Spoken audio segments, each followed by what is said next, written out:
Vamos hoy a compartir una palabra que el Señor me estaba inquietando en este tiempo y yo le he colocado por título ¿qué hacer con mis emociones? ¿Cómo es el título, hermano? ¿Qué hacer con mis emociones? Ok, ¿por qué este mensaje tiene un objetivo? La Biblia nos aconseja en la primera carta del apóstol Pedro, capítulo 5, versículo 8, a estar sobrios y velad.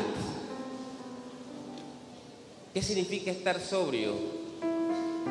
Una persona que está sobrio es una persona que no está sedada, no está desapercibida, está atento. Por lo tanto, puede velar. ¿Y velar qué es? Estar despierto. De allí que el Señor en una ocasión decía, si ustedes saben, si ustedes supieran el día y la hora en que el ladrón viene a robar a su casa, yo estoy seguro de que ustedes le esperarían allí para atacarlo o impedirle hacer lo que viene a hacer. Entonces el apóstol Pablo da este mensaje. Pero ¿cuál es la razón por la cual dice él? Estad sobrios. O sea, no estén ebrios. ¿Ebrios de qué? Pastor, si nosotros somos cristianos, ni siquiera bebemos vino, digo yo acá. Estar ebrios porque el mundo te brinda un licor espiritual. Las pasiones de este mundo embriagan a mucha gente.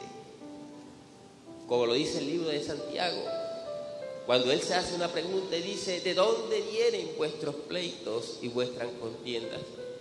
¿No son de vuestras pasiones que debaten entre sus miembros? Y estas pasiones y todas esas cosas que nosotros podemos vivir, muchas veces pueden embriagarnos. Y la característica de alguien que está embriagado es que no es consciente de lo que pasa a su alrededor. De hecho, por allí salió una canción popular de hace mucho tiempo, refiriéndose a las parrandas, que decía que aquel que se duerma, lo trasquilamos. Queriendo decir esto, que la persona que estando en ese estado de ebriedad puede caer en un adormecimiento tal que pueden hacer y deshacer cosas con él. Muchos casos de estos han terminado en muerte, porque en esa condición han pasado hasta cosas desagradables sexualmente y han terminado en tragedias. Pero el apóstol Pablo dice, sed sobrios y velad. Pastor, ¿y por qué esto en medio de este título? Porque, amado hermano, el mayor porcentaje de las caídas de muchos cristianos se encuentran en sus emociones. Ni siquiera son cuestiones espirituales. Y las emociones muchas veces llevan a la persona a vivir en un estado tal que no se hace consciente ni siquiera de la consejería, ni de la guianza, ni de que si es familia o no es familia. Estas emociones muchas veces ciegan el entendimiento de tal manera que nos llevan al abismo más profundo. Y Satanás sabe esto. Y Satanás desde el principio ha trabajado esto en el ser humano. Vamos a ver algunos ejemplos desde Génesis hasta nuestros días. Cómo él ha utilizado la parte emocional para destruir a alguien que tenía gran promesa. A alguien que Dios lo había seleccionado y lo había reservado para grandes cosas. Se me viene a la mente enseguida Sansón. Sansón no cayó con ningún filisteo, no cayó con ningún enemigo, no pudo destruirlo ni un ejército completo. ¿Por dónde cayó? por sus emociones. Porque no aguantó el llantico de aquella traidora que estaba al lado de él, diciéndole: ay, no me amas, no me quieres revelar tus secretos. Pero si la que no amaba era ella. Y él cedió a sus pretensiones. Entonces el apóstol dice, y es un mensaje que viene propicio para este tiempo: porque vuestro adversario el diablo anda como león rugiente buscando a quien devorar. No lo digo yo, lo dice el mismo texto, pero es aplicable al día de hoy, porque aquí dentro de la iglesia somos visitados muchas veces por gente que trabaja a favor de las tinieblas, que vienen a hacer sus conjuros o sus rezos. Declaro en el nombre de Jesús que Dios Jehová los reprende y los castiga.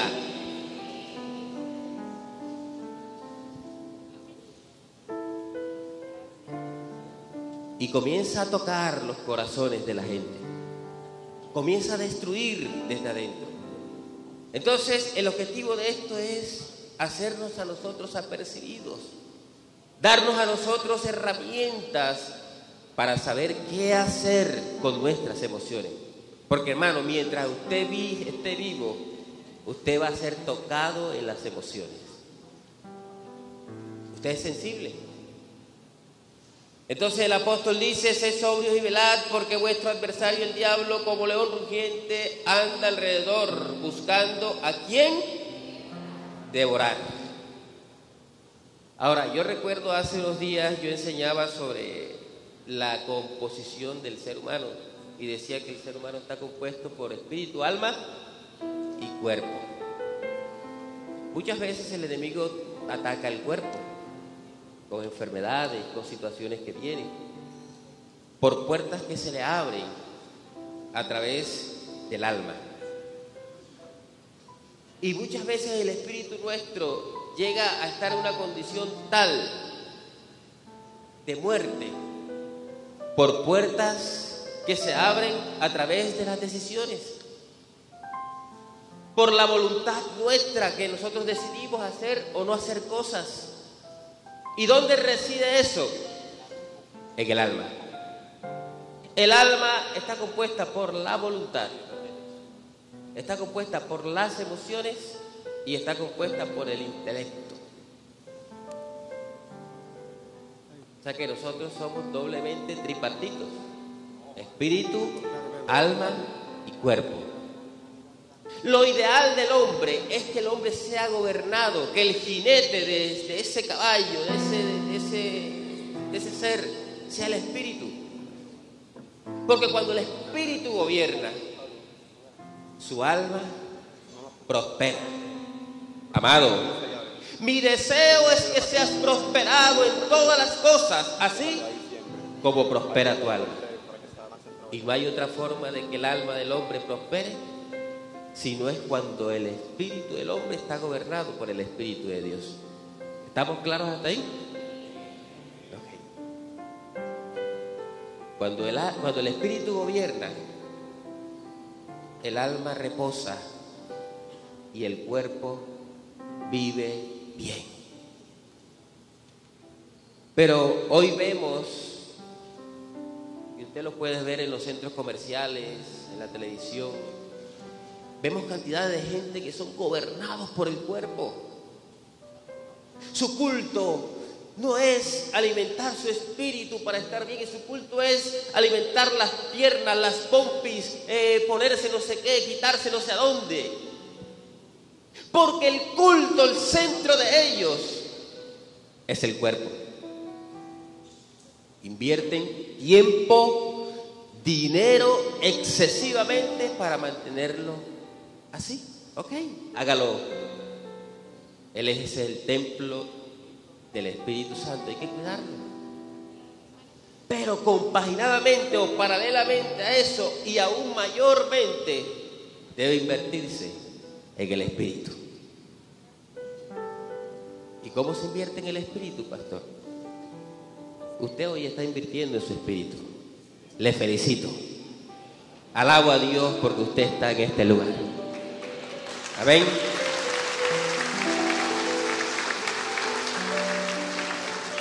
Ahora, ¿qué dice el Señor? ¿Cuál es la petición de Dios respecto a todo nuestro ser? Vaya conmigo. Todavía no estoy en la enseñanza. Estoy en la preintroducción. Y después viene la introducción. Ok, ¿qué dice el Señor en 1 Tesalonicenses 5:23? Dice, y el mismo Dios de paz os santifique por partes. Me equivoqué aquí. Debe ser que me equivoqué en la transcripción. ¿Cómo dice, hermano? Por completo, dice el Señor, y todo vuestro ser, espíritu, alma y cuerpo, sea guardado irreprensible. ¿Para cuándo? Para la venida del Señor. ¿Cuántos esperan al Señor, hermano? ¿Cuántos esperan que Jesucristo viene? Ok, entonces fíjense la tarea que tenemos. Dice el Señor, oye, no te ocupes solo de una parte. Dice, espíritu, alma y cuerpo sean guardados para el día del Señor. Y hablando de esta parte de las emociones, quiero tomar un pensamiento que decía Martín Lutero. Él decía, no puedes evitar que los pájaros vuelen sobre tu cabeza, pero sí puedes evitar que ellos hagan nido en ella. Y esto lo voy a alinear a aquellos pensamientos que vienen a tu mente, que llegan a tu vida, por cosas que suceden, por cosas que no comprendes, por situaciones que vives. Vienen pensamientos, visitan, rondan tu cabeza, dan vueltas y vueltas, vueltas y vueltas. Pero decía Martín Lutero, oye, yo no puedo evitarlo, eso va a estar allí. Pero lo que sí puedo hacer es evitar que ellos hagan nido en mi cabeza. Cuando comienzo a acariciar las cosas, los pensamientos inadecuados. Ahora, y muchas veces de esos pensamientos son hasta inconscientes, vienen. Pero hermano, tenemos la capacidad de seleccionar lo que puede quedar en nuestra mente, en nuestro corazón. Usted puede hacerlo. De hecho, Dios lo dijo así a Caín, cuando le decía, he aquí que el pecado está a la puerta de tu corazón. ¿Y el pecado por dónde entra, hermano? Por los sentidos.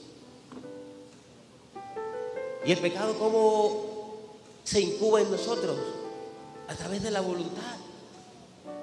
Yo decido. Y él le decía, con todo y eso, tú te enseñorearás de él. Es decir, tú vas a tener la capacidad de decidir qué camino escoger. Ahora, quiero darle algunos ejemplos de personas que en el Antiguo Testamento y hasta en el Nuevo, por sus emociones, perdieron cosas tremendas. Ministerios, vidas, familias, por sus emociones. Y algunos de ellos eran espirituales, algunos de ellos iban al culto, hacían sus oraciones, diezmaban, ofrendaban, cumplían cabalmente con sus obligaciones seculares, trabajadores esforzados, pero sus emociones lo llevaron a tomar decisiones equivocadas y a perder muchas cosas valiosas. Primero de ellos, que quiero mencionarlo, está en Génesis: Adán y Eva. Adán cede a la propuesta de su amada Eva. ¿A quién Dios le dio la instrucción sobre aquel árbol? ¿A Adán? Él sabía que eso era incorrecto. Y él estaba desempeñando un papel extraordinario en la tierra. De hecho, hoy los animales que usted conoce y los nombres de los animales, él se los dio. Él estaba cumpliendo cabalmente con muchas exigencias que se le había impuesto en el Edén. Pero ese día, tus emociones, porque pasándolo al plano ahora de aquí nuestro, muchas veces nosotros por no llevar la contraria, muchas veces nosotros por llevar la fiesta en paz, como dicen por allí, permitimos que cosas que no son correctas sucedan en nuestras casas. Pero no es así. No es así. Si bien es cierto, la Biblia dice que la mujer debe estar sujeta a su marido, dice, en el Señor. Porque ella en un momento determinado puede decir que no ante una propuesta que éste le haga que ofende a Dios y no está siendo rebelde.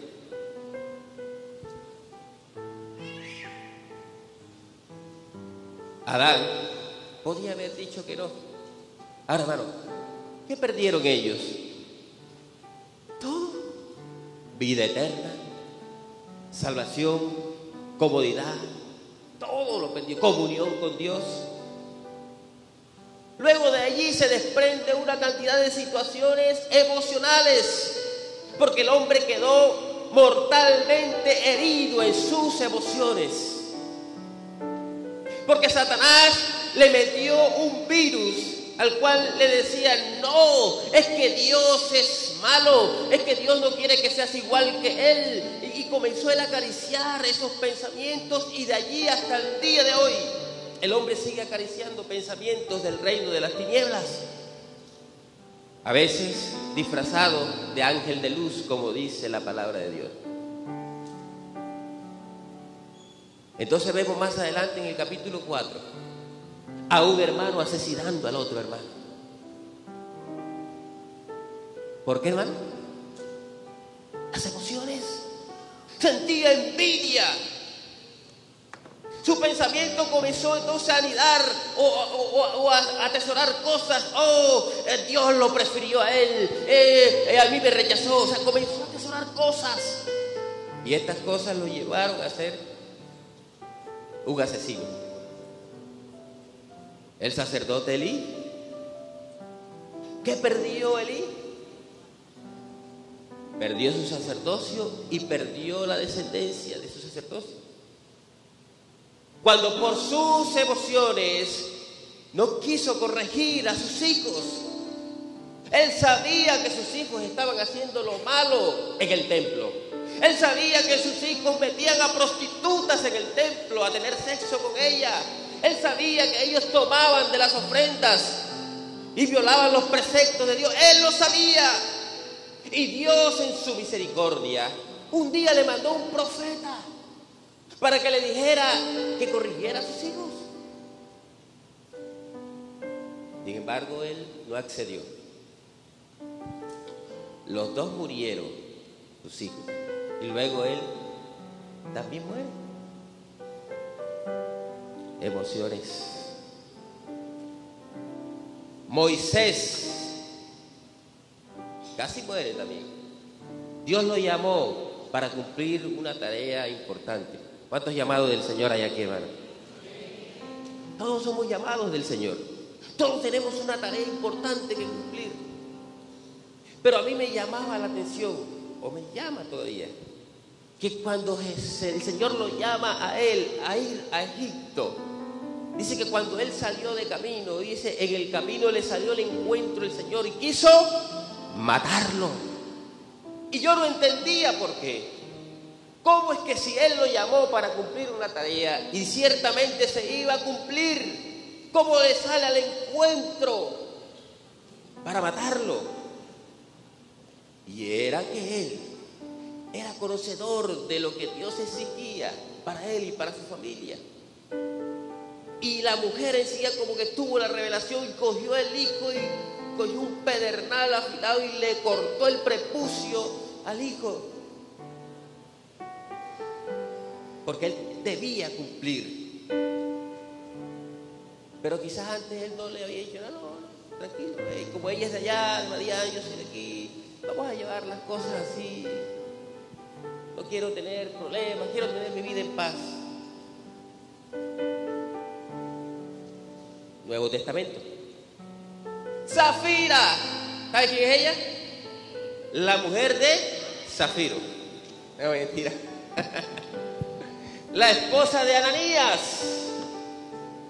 Resulta que un día estaba el Espíritu Santo en su esplendor, la iglesia primitiva, la gente era tocada, todos, dice la Biblia, todos tenían sus propiedades en común, muchos de ellos vendían sus propiedades para darlo para la obra del Señor. Y un día esta parejita decidió también unirse a esta acción maravillosa, pero cometieron un error. Ellos pretendieron engañar al Espíritu Santo, no a Pedro, porque al hombre cualquiera lo engaña, pero al Espíritu Santo nadie lo puede engañar. Y cometieron ese error. Vendieron la propiedad, le dieron 50 millones. Entonces Zafira sabía en cuánto lo habían vendido. Y le dice a Ananías, bueno, mira, mija, esto es nuestro y nosotros vamos a hacerlo porque queremos. Además, para que vean también nosotros que nosotros damos. Porque todo el mundo se va a parar y echar ofrenda y nosotros vamos a quedar ahí. Nunca haga eso, mejor no ofrende. No dé de esa manera. Queda más sano. Vamos a decir que la vendimos en 30. Y guardamos los 20 ahí para nuestro futuro. Tenemos otras propiedades, pero igual nos sirve ahí. No sabiendo ellos que desde ese día ya no había más futuro para ellos. Entonces fueron con ese acuerdo ante el apóstol Pedro y entregaron su ofrenda muy sorondo, contentos, con el pecho de pavo real. Él fue primero. ¿Qué dice la Biblia, hermano? Que inmediatamente él muere. ¿Ok? Hasta ahí no hay problema. Pero luego llega ella y por un consenso, porque amaba a su esposo más que al Señor, decide entonces ponerse de acuerdo en algo que está malo. Une sus emociones a su marido haciendo lo incorrecto. Y la tragedia es que ella también muere en ese lugar. Y así, hermanos, puedo mencionarle muchos ejemplos en la Biblia donde las emociones han traído tragedias, muerte, división, muchas cosas. Si no, mire el caso de los hermanos de José. La envidia, las emociones afloraban, las pasiones lo hicieron, lo iban a matar, sino que uno de ellos dijo, no lo matemos, echémoslo mejor en una cueva. Y luego de la cueva lo sacaron y lo vendieron a los ismaelitas. Y luego los ismaelitas lo llevaron allá a Egipto. Y ahí se desarrolla la historia que usted conoce. Por eso el apóstol Pablo, en su segunda carta a los Corintios, capítulo 2, versículo 11, dice algo muy importante. Porque cuando los apóstoles enseñaban, tenían en cuenta todo el ser. Hablaban del cuerpo como el templo del Espíritu, no darlo a la fornicación, al adulterio. Hablaban de la vida espiritual, de la comunión con Dios, pero también hablaban de la parte del alma. Y él dice en ese versículo, para que Satanás no gane ventaja alguna sobre vosotros, pues no ignoramos sus maquinaciones. ¿Y de qué se trataba esta conversación que el apóstol traía ahí? Estaba hablando de alguien que le había ofendido, que había fallado. Y él estaba pidiendo a la iglesia que lo perdonaran, que saldaran eso, que procuraran saldar esas cuentas. ¿Para qué? Para el bien de ellos mismos. Y decía, para que Satanás no gane ventaja. Porque él conocía el consejo de Jesús cuando él decía, y que airaos pero no pequéis, que no se ponga el sol sobre vuestro enojo. Entonces el consejo que da él es este, porque no ignoramos las maquinaciones de Satanás. Hermano, y ahorita mismo en la iglesia del Señor, y en esta iglesia, Satanás está trabajando con sus maquinaciones. Está tratando de tocar emociones, tocar corazones, traer dolor, traer tristeza, traer incomprensiones. ¿Para qué? Dígamelo ahí, lo acabamos de leer en el primer versículo. ¿Para qué? Cuando decíamos, ojo, velad y orad, porque Satanás anda como león rugiente, buscando a quien devorar. Ahora, yo no sé si usted quiere hacer un plato exquisito para Satanás, pero para ayudarle está este mensaje. Porque ¿qué hacer para no caer en esas prisiones? ¿Qué hacer para no llegar a ese punto crítico?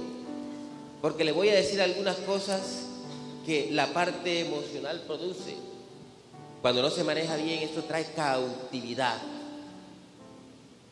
La persona queda cautivo. Puede orar, puede ayunar, puede diezmar, puede ir. Y conozco gente así. No se pierde en un ayuno, no se pierde en una reunión, no se pierde en un culto, pero están cautivos. Porque el alma no le pertenece al Señor, sí, pero hay partes en el alma que están cautivas.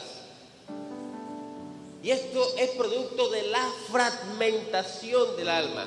Es como cuando usted coge un vidrio y le da un golpecito, se fragmenta, ya no es lo mismo, a menos que Cristo haga algo. Y cuando nosotros no entregamos esa parte del alma, allí hay cautividad. Y es donde la Biblia nos habla de esas regiones de oscuridad, de esos pozos cenagosos, de esas regiones profundas donde el enemigo tiene dominio. Es donde se repiten los ciclos en el cristiano, que no pueden avanzar, que por más que intenta ya van llegando y de repente ya están casi, se devuelven hasta allá atrás porque hay cuestiones allí que le impiden avanzar. Vemos entonces que por más que quieren, no se multiplican en sus ministerios, no son productivos porque hay cautividad. Pero hay una promesa que el Señor dice en 1 de Pedro 2:9, dice, mas vosotros sois linaje escogido, real sacerdocio, ciudad santa, pueblo adquirido por Dios, para que anunciéis las virtudes de aquel que los llamó de las tinieblas, de esa cautividad a su luz admirable. Eso somos nosotros. Amén. Y quiero, amado hermano, darle aquí más o menos por encima cómo se fragmenta el alma, cómo se quebranta, qué lo produce. El terror y el pánico producen fragmentación del alma. La participación con el pecado, los traumas. Cuando hablamos de trauma, hablamos de toda clase de traumas, pérdidas, violaciones, situaciones fuertes que las personas viven. Y nosotros todos estamos expuestos a vivir cualquiera de estas cosas. Todos estamos en un momento determinado de vivir un episodio de pánico o terror. Todos los días el pecado visita, toca para ver si se le abre la puerta. En un momento determinado nosotros podemos vivir un trauma en nuestras vidas. Y todas estas cosas, las incomprensiones, los porqué, los desacuerdos, todos nosotros estamos expuestos a vivir eso. Pero ¿qué hacer, pastor, para evitar que eso nos lleve a la cautividad. Ya lo vamos a ver. Porque hay algunos síntomas también que usted debe conocer de personas que tienen el alma quebrantada. Le voy a decir algunos. Dice que cuando el alma de alguien está quebrantada, que no tiene total libertad, presenta síntomas como estos. Se han bloqueado los recuerdos y partes de su vida. Experimenta fuertes periodos de depresión. Hay partes dentro de la persona que se sienten perdidas o rotas. Experimentan un entumecimiento general de la vida. Los sentimientos constantes de miedo o ansiedad los atormentan. Pasan largos periodos de insomnio. Se sienten perdidos por completo. Sienten como una persona diferente, se sienten como una persona diferente después de un evento que los ha impactado o los ha traumado. Se sienten estancados e incapaces de superar un cierto problema en la vida. Se sienten decepcionados con la vida. Sienten como si hubieran múltiples yoes dentro de él, que le dicen una cosa, que le dicen otra cosa. Intentan escapar recurriendo al alcohol, las drogas, el sexo, la televisión, el exceso de trabajo, la actividad. Se sienten indignos de ser amados. Están experimentando una noche oscura del alma. Desean encontrar su propósito y significado en la vida en cosas donde no lo van a encontrar. Sienten que la vida diaria no tiene sentido. Evitan sentirse vulnerables y mantienen a los demás a la distancia. O sea, se aíslan, anhelan la integridad y el sentido de pertenencia.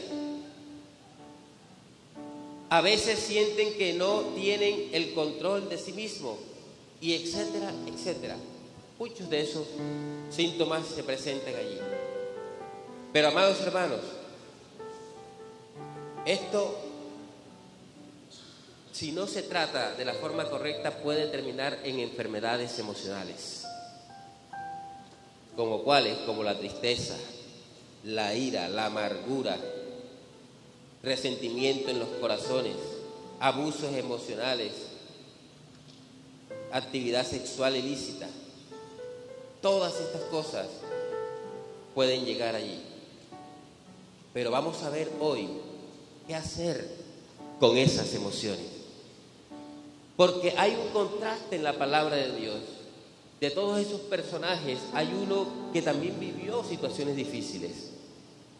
Vemos a un Jesús que toda su vida sufrió golpes, atentados, situaciones críticas, pérdidas.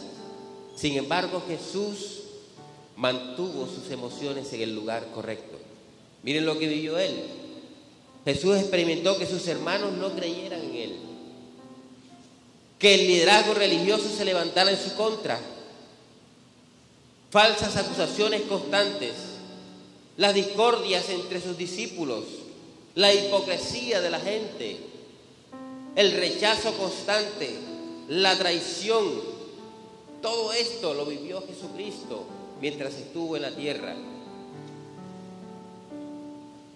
Pero, ¿qué hizo Jesús? Anota allí conmigo, hermano. ¿Qué hizo Jesús?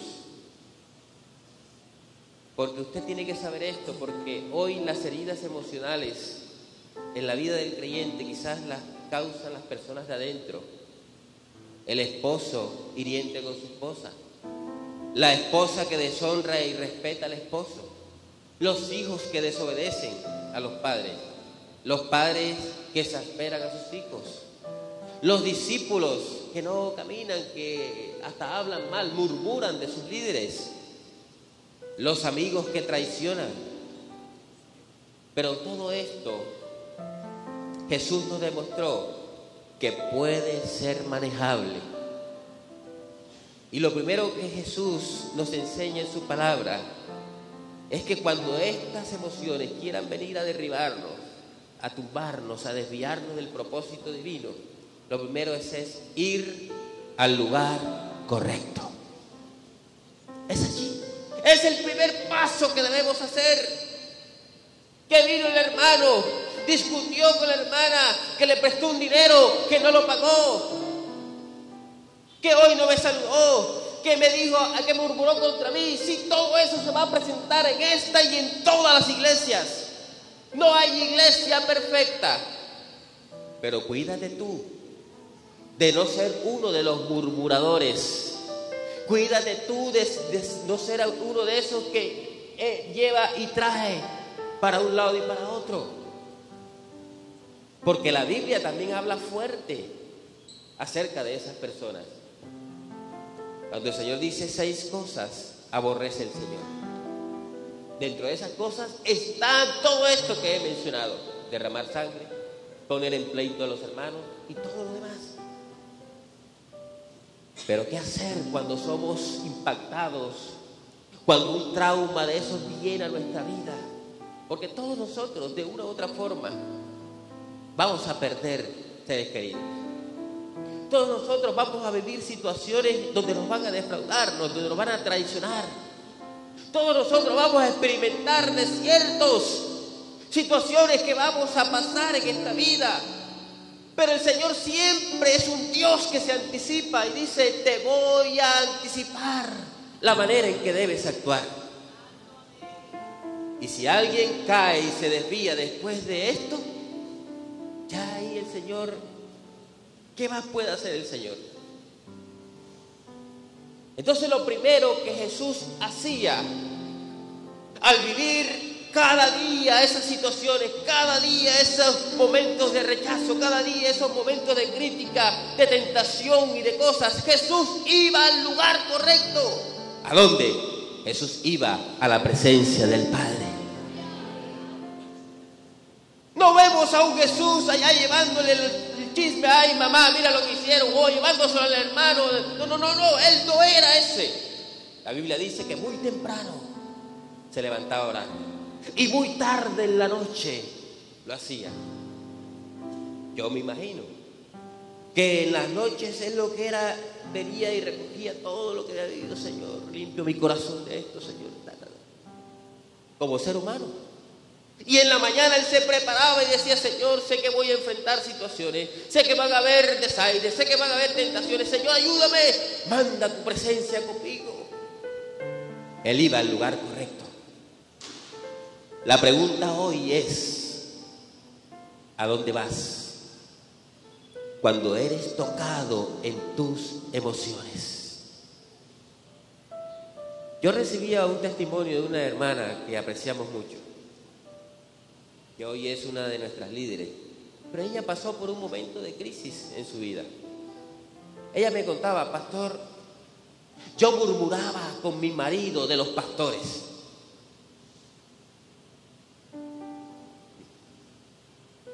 Y parece que nadie se daba cuenta. Pero arriba está aquel que todo lo ve. Y esta persona, Dios la procesó hasta tal punto que hoy es una de las que defiende el no hacerlo, porque sabe cuáles son las consecuencias. Tú hasta punto de la muerte. Hay cosas que usted no puede llevársela a su cónyuge, porque si él está bien, su veneno o lo que usted experimentó lo va a contaminar. Entonces van a haber 2 contaminados en la casa, y 2 contaminados van a contaminar el resto de la casa. Pero qué bueno es que usted, teniendo ese impacto, ese dolor o esa situación que vivió, vaya y se postra ante la presencia de Dios y le entrega todo allí. Y le dice: Señor, tú eres el Dios de mi justicia, si ve que usted recibió una injusticia. Señor, tú eres el Dios que si me comprende, si ve que no lo han comprendido. Lo lleva al altar. Ir al lugar correcto. es ir a la presencia del Padre. Pero también ese ir al lugar correcto significa ir a su líder. Porque en ocasiones Dios va a permitir que usted sea dirigido, aconsejado por su líder.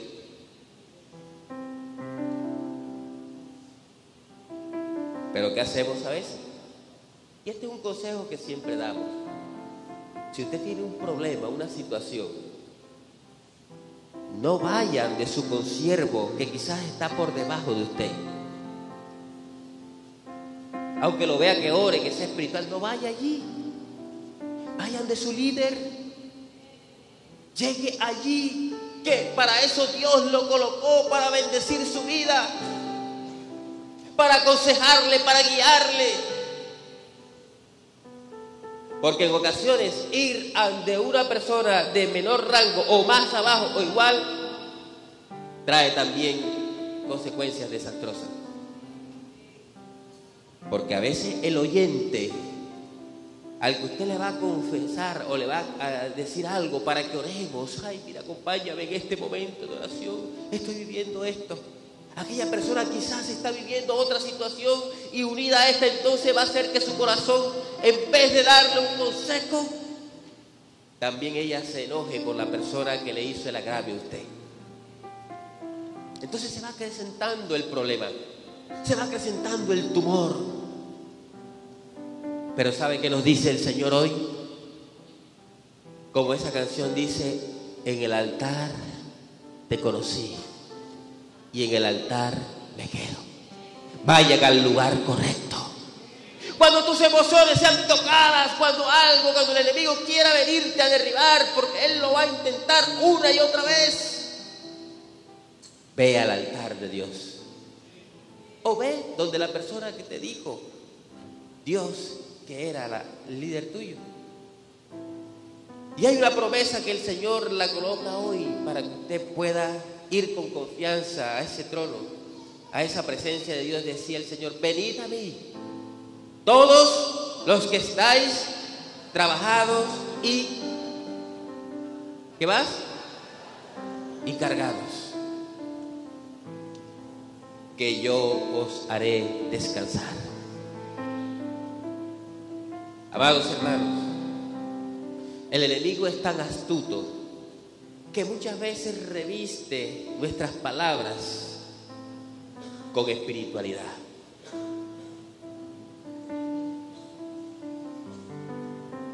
Pero usted, si quiere ser espiritual, vaya a la presencia de Dios. Amén. Ana vivió un tiempo mal, en amargura. Ya tenía una enfermedad emocional. Ya vivía hastiada de todo, hasta de su marido. Lógico, no podía tener hijos, se burlaban, le hacían bullying. Hasta que el día que fue a la presencia de Dios, allí se cortó todo. Porque ese día fue al lugar correcto. Antes de eso ella iba y le reclamaba a su marido. Antes de eso quizás iba donde las vecinos o no sé dónde iba ella. Pero mientras que no iba al lugar correcto, ella no tuvo la solución. Pero la Biblia dice que un día fue al altar de Dios y allí derramó toda su amargura. Porque si hay alguien que puede recibir todo nuestro veneno, toda nuestra basura y no contaminarse, ese es Dios. Él nos limpia. Y ese día Ana recibió una promesa, la alegría de su vida, y nació Samuel. Jesús también, en un momento crítico de su vida, él fue en Getsemaní, estaba allí. Sí, le dijo a sus discípulos, mire, oren conmigo porque estoy triste hasta la muerte. ¿Qué es eso, hermano? Emociones. Pero ¿sabe a dónde se retiraba él?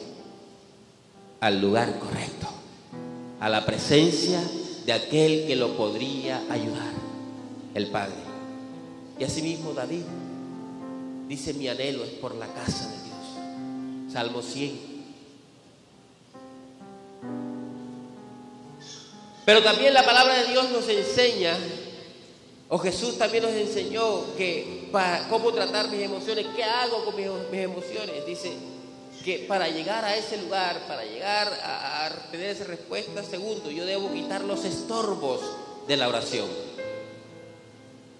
Debo quitar esos estorbos que me impidan llegar y alcanzar lo que debo alcanzar en su presencia. Y Marcos capítulo 5, versículo 24, nos da un ejemplo de esto que estamos hablando, de quitar esos estorbos, de quitar esas cosas que nos impiden ser escuchados.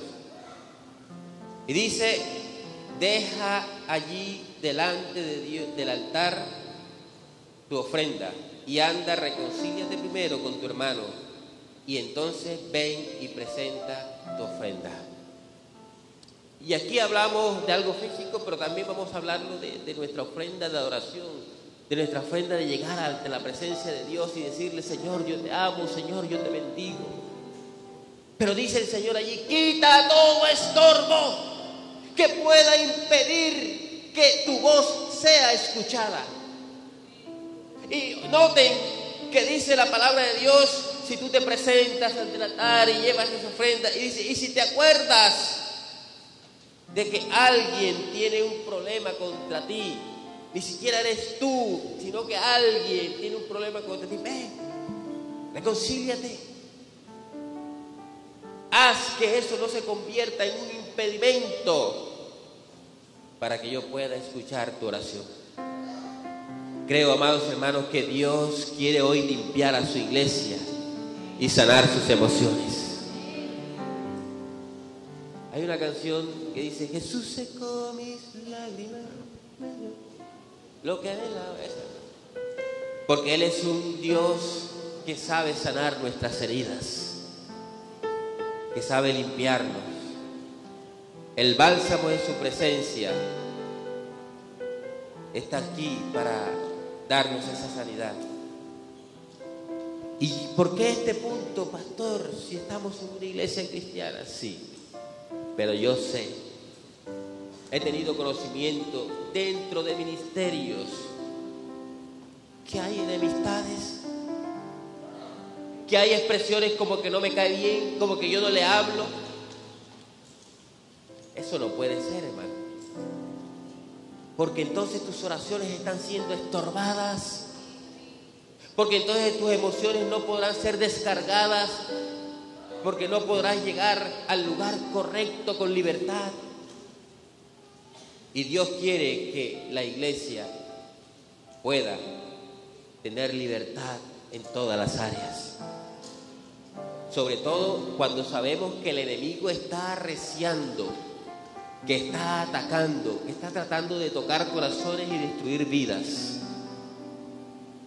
Hermano, si usted tiene alguna duda de algo, si tiene algún inconveniente, no se junte con los chismosos. No se junte a murmurar. Le doy permiso para que se acerque a mí. Le doy permiso para que vayan de su líder y pregúntele. Pero no se convierta en usted en un transporte de basura. Porque el chisme es una basura. Contamina.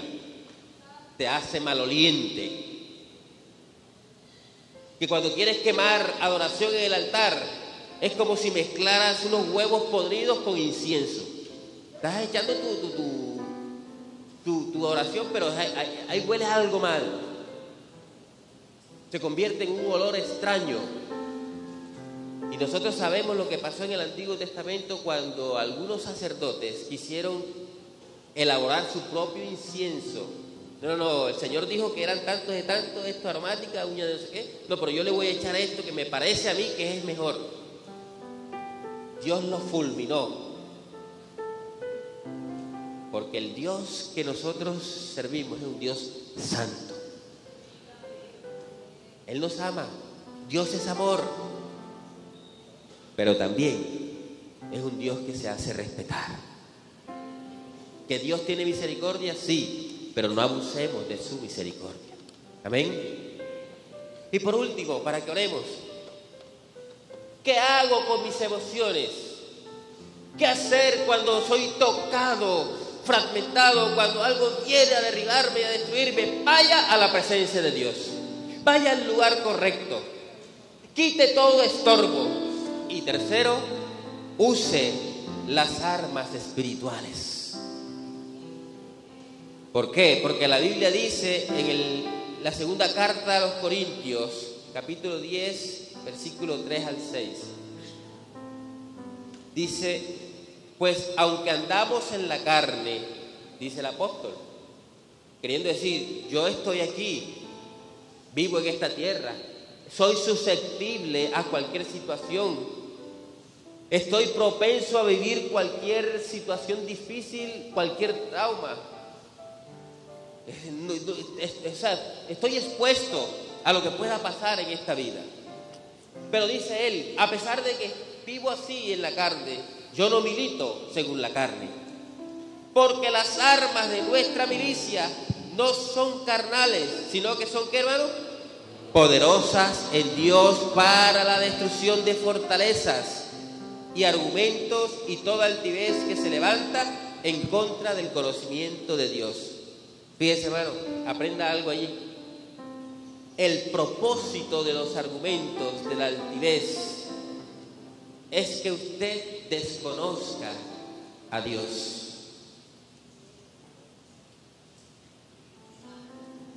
Cuando usted desconoce a Dios, dice Satanás, listo, ya tengo su cuerpo, me pertenece, su alma es mía. Cuando usted desconoce a Dios. Pero ¿cómo se hace entrada? Cuando su corazón se pone altivo y cuando acepta argumentos del enemigo. ¿Y por dónde entra eso? Por el pensamiento. Por lo que nosotros permitimos que se anide aquí. Y dice, poderosas en Dios para la destrucción de fortalezas, las armas de nuestra milicia, derribando argumentos y toda altivez que se levanta en contra del conocimiento de Dios y llevando cautivo todo pensamiento a la obediencia a Cristo y estando prontos para castigar toda desobediencia cuando vuestra obediencia sea perfecta. Vamos, hermano, la Biblia creo que es clara en todas estas cosas.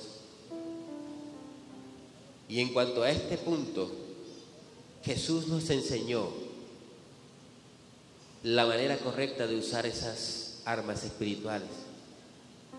Yo recuerdo, o leí, que Jesús, después de ser bautizado, la Biblia dice que el Espíritu Santo lo guió al desierto para ser probado. Y allí el enemigo comienza a querer tocar sus emociones, a querer hacerle tomar decisiones desviándolo de lo que la palabra de Dios le había dicho. Pero qué bueno es que el Espíritu Santo haya inspirado a los evangelistas y a los escritores de la palabra de Dios para que escribieran cada detalle que para nosotros es importante. Por ejemplo, cuando yo comienzo a ver las conversaciones de Jesús con ciertos personajes, yo digo, wow, gracias a Dios por Nicodemo, gracias a Dios por esta persona, porque esa conversación, esa inquietud de él permitió que yo tuviera una claridad hoy en ese punto. Ahora, cuando ellos escriben de esta ida al desierto de Jesús y nos muestran cómo Jesús venció, qué arma utilizó, Jesús no se puso a documentar nada. Satanás le decía, tú eres el Hijo de Dios. Él no le puso, sí, yo soy hijo y que y él me dijo que yo era hijo. No, él no se puso a argumentar eso. Él lo que comenzó a usar son las armas espirituales que tenemos a nuestra disposición. ¿Qué estaba haciendo él? Él estaba ayunando. ¿Qué estaba haciendo él? Él oraba. ¿Y qué estaba haciendo él? Meditando en su palabra. De tal manera que cada vez que él preguntaba, que él le venía con una tentación tratando de golpear sus emociones, su vida espiritual, Jesús le decía, escrito está. Es un decreto. Oh, Y hay una lección aquí muy importante, porque la palabra de Dios se debe usar para atacar al enemigo, para defenderlo de sus ataques, y no para atacar a nuestros hermanos o al cónyuge. Porque a veces somos expertos en eso. Comenzamos como los costureros, como los sastres, a recortar pedacitos que nos convienen a nosotros para usarlo en momentos determinados de una discusión o un desacuerdo. Pero Jesús utilizaba el arma correctamente. Escrito está. Escrito está. Y en el libro de Apocalipsis también nos dice algo de estas armas, refiriéndose a aquellos que son más que vencedores. ¿Cuántos vencedores hay en esta mañana aquí? ¿Cuántos más que vencedores hay aquí esta mañana? Miren lo que dice, que Juan le preguntó, ¿y quiénes son ellos? Y ellos, le responde, ellos le han vencido por medio, primero, de la sangre del Cordero, de la palabra del testimonio de ellos, y menospreciando sus vidas hasta la muerte. Wow, hermanos, son tres cosas importantes. La sangre de Jesucristo, que fue derramada para lavar nuestros pecados y nuestras maldades. La palabra de Dios, que es la palabra del testimonio. Y nuestra convicción hasta tal punto de entregar nuestra vida para ser testigos de Él. Amén. Entonces, amados hermanos, quiero invitarte en esta mañana a que tú puedas orar junto conmigo, porque tú y yo vamos a estar expuestos, mientras estemos en esta tierra, a sufrir cosas. Nada más ayer estuvimos en un sepelio, la semana antes pasada estuvimos en otro, días anteriores estuvimos en otro, porque es una ley ahorita natural, causada por el pecado y que visita todas las casas. Traumas, golpes, situaciones que van a venir y que van a querer destruir nuestros pensamientos, atacar nuestra fe. Pero ¿sabes qué dice el Señor hoy? Lleva tus emociones al lugar correcto. Quita los estorbos de la oración y usa las armas que te he entregado. Ponte en pie ahí donde estás y vamos a orar. ¿Cómo vamos a orar en esta mañana? Yo sé que aquí hay muchas personas que tienen el corazón tocado. Sé que hay muchas personas que han murmurado. Sé que hay muchas personas que han contaminado su vida. Pero saben que esta es una mañana donde el Señor abre una puerta para sanar tu alma. Abre una puerta para decirte, estoy dispuesto a hacer un borrón y cuenta nueva. Por eso, la mejor idea que puedes tener hoy es convertirte en una persona que lleva y trae, pero que lleva y trae del reino de los cielos a la tierra. Que llevas adoración, traes respuesta de Dios. Que llevas adoración y traes el perfume de su presencia. Así que vamos a pedirle a ese Espíritu Santo que está en este lugar. ¿Cuántos creen que Él está aquí? Él está aquí para sanar. Él está aquí para liberar. Él está aquí para tocar tu vida de manera profunda en esta hora. Si tienes que pedir perdón, pide. Si tienes que hacerlo acercándote a alguien, hazlo. Pero hazlo de manera sincera.